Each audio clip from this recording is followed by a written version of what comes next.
pues seguimos con aplicaciones de las resistencias en serie o aplicaciones de división de tensión. Ahora vamos a ver el puente de Wheatstone.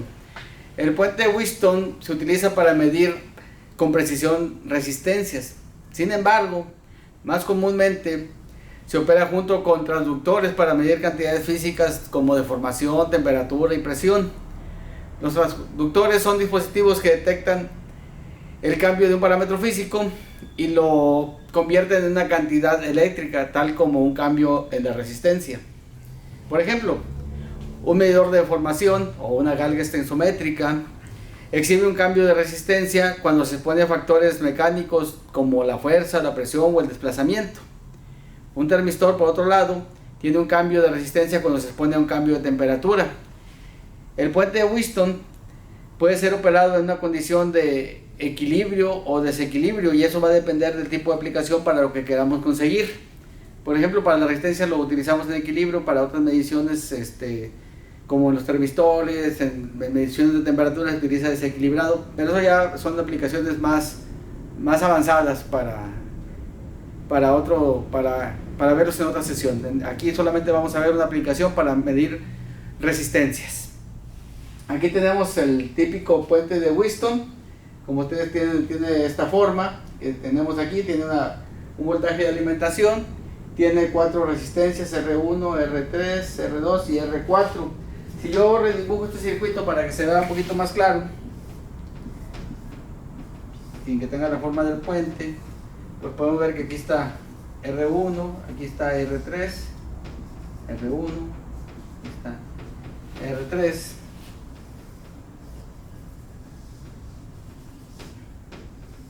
Aquí está R2, aquí está R4 y aquí tenemos, no se termina esa y ve, y tenemos el voltaje. Okay.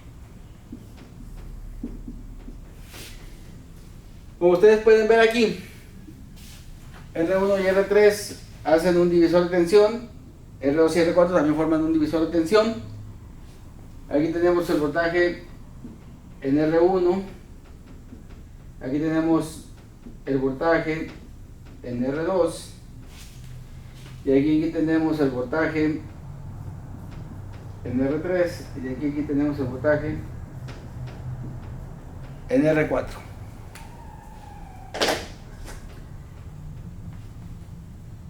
Si nosotros queremos ver el voltaje en A y B,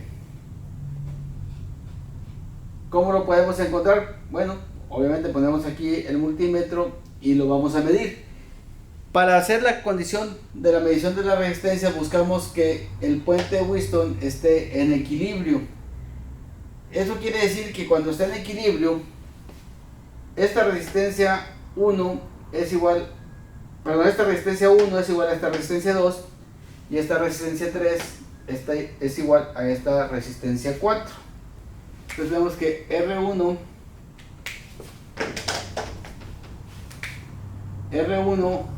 es igual a R2 y R3 es igual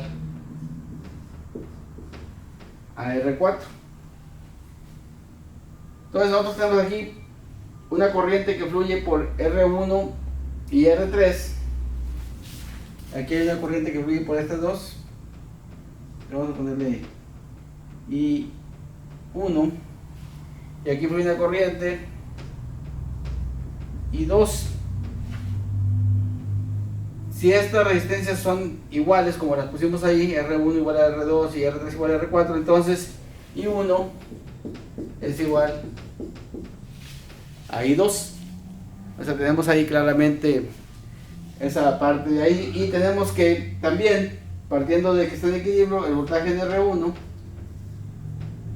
entre el voltaje en R2 es igual al voltaje en R3 entre el voltaje en R4. Todas esas son condiciones para tener el equilibrio. Entonces, si queremos nosotros encontrar el voltaje en R1, pues aquí sería I por R1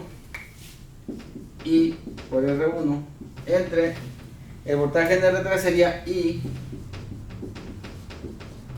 en R3. Aquí I1 igual a I2 igual a I. Y aquí tenemos para el voltaje en R3 sería I, perdón, aquí es en R2. Aquí es R3, aquí es R2. El voltaje en R2, aquí también les eché mentiras.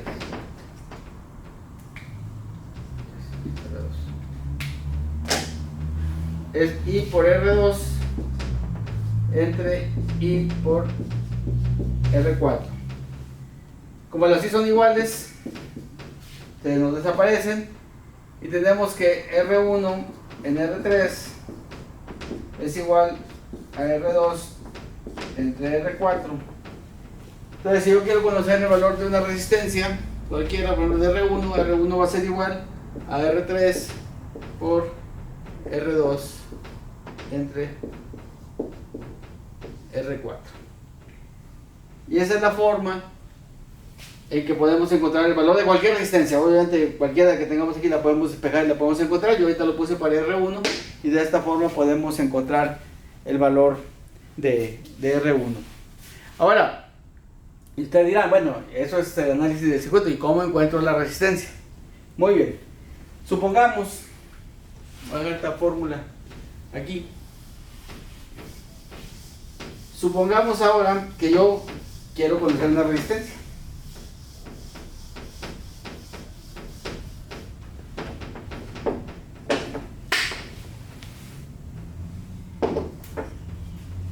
Déjenme poner aquí el puente como referencia.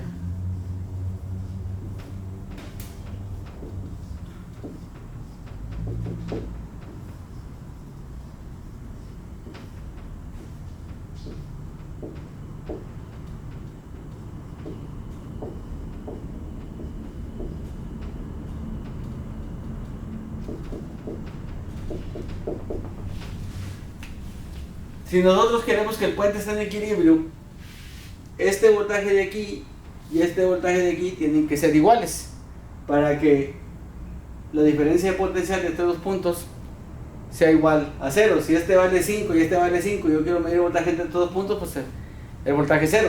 Si este vale 5 y este vale 4 y yo mido aquí el voltaje, pues el voltaje me da 1. Entonces de esa forma puedo yo verificar que mi puente esté en equilibrio cuando el voltaje aquí, si lo mido con un multímetro, es igual a 0. Ok, ahora vamos a hacer que dos resistencias sean conocidas. Vamos a decir que R2 y R4 son conocidas y voy a decir yo que R2 es igual a R4. R3 la voy a sustituir por un potenciómetro. Ya vimos un potenciómetro. Este va a ser un pot. Y a esta R1 le vamos a llamar la RX, que es la R desconocida. ¿Cómo va a funcionar esta parte? Fíjense, el potenciómetro, lo que estoy haciendo es cortocircuitar. Esta es la pata 1, esta es la pata 2 y esta es la pata 3. Cortocircuité la pata 2 y la pata 3. Si pusiera yo aquí el potenciómetro,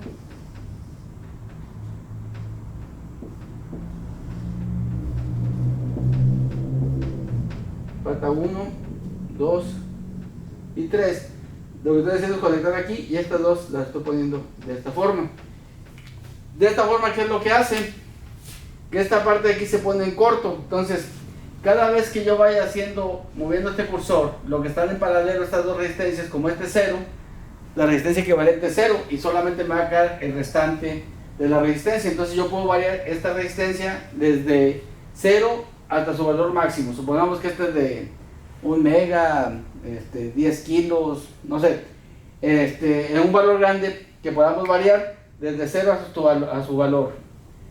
Entonces cuando yo ponga mi resistencia X aquí, mi resistencia desconocida, voy a poner mi resistencia desconocida aquí y voy a empezar a mover este potenciómetro hasta que yo lea con mi voltímetro un valor entre estos dos puntos que sea 0. O sea, si estoy midiendo voltaje positivo o voltaje negativo, el valor no es correcto. Tengo que dejar el puente en equilibrio, lo tengo que estar moviendo. Entonces, cuando yo esté moviendo, conforme estoy moviendo este potenciómetro hacia un lado o hacia el otro, hasta que el valor de A y B o el voltaje de salida sea igual a 0, entonces cuando ya encuentro eso, puedo hacer aquí la operación. Aquí yo quiero encontrar la R1 que está aquí. Entonces R1 va a ser igual a la resistencia del potenciómetro. Si R3 es igual a R4, entonces aquí me queda un 1. Entonces R1 es igual a la resistencia del potenciómetro. Entonces, ¿cuánto vale esta R? Pues la resistencia que me mide el potenciómetro. De esa forma yo puedo conocer el valor de una resistencia desconocida utilizando el puente de Wheatstone. En el laboratorio vamos a demostrar cómo hacerlo. Es muy importante aquí, para que sea fácil de hacerlo, poniendo el valor de R2 y R2 y R4 iguales. Si R2 y R4 no fueran iguales, pues obviamente tengo que poner aquí el valor que tiene R2 y R4 para que me escale este valor y me encuentre el valor de la resistencia. Esto de aquí es un valor de escala, pero si las pongo iguales, pues la escala es 1 y me da directamente el valor del potenciómetro. Ahí nada más tengan cuidado, porque en problemas de la escuela les ponen las resistencias diferentes para cuando ustedes encuentren el valor tengan que escalarlo, y a veces si uno se va con la idea de que es 1 y encuentra y dice que la resistencia 1 es el valor de potenciómetro, pues no es cierto, ¿verdad? Y entonces pues nos pone mal el problema. En el laboratorio vamos a hacer un ejemplo para tratar de entender mejor cómo funciona el puente de Wheatstone. Los veo en el laboratorio.